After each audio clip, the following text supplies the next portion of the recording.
All right, so today we're just going to do a quick installation, hopefully it's quick, on this Broan 688 fan. We're just going to stick it up there. I've never actually installed a fan before, and I'm not very mechanical, but my wife said, get it done. So I'm going to get it done. So right out of the box, we've got this. You just have your fan, and this is the plate that goes on the front. It's just going to slot in with those.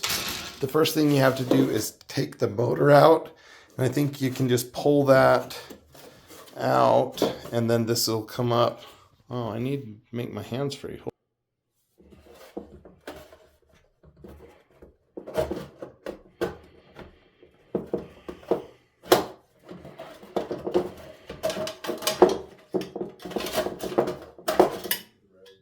Oh.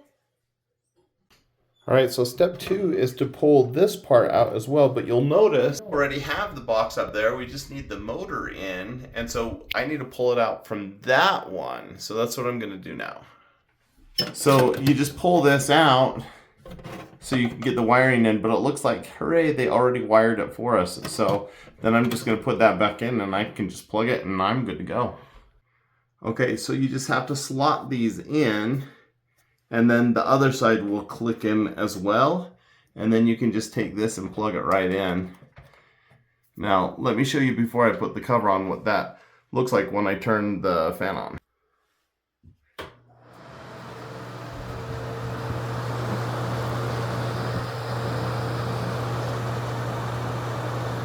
So you can hear it's pretty quiet for kind of the budget standard fan. I think this is a 4 out of 10 as far as the quietest is the lowest number. So it's pretty good for what we paid. I'm pretty happy with that. So the last step is just to put this on. Now we already have our drywall on, and so we can do this finishing touch. You're just gonna take these parts, stick them together, and then slot them in up here on the sides. So let's get that done. All right, so just pushed it up in there. Let's turn it back on and hear if it sounds different with the cover on. No, it's about the same. But it's done. Cross that sucker off the honey-do list. Woohoo!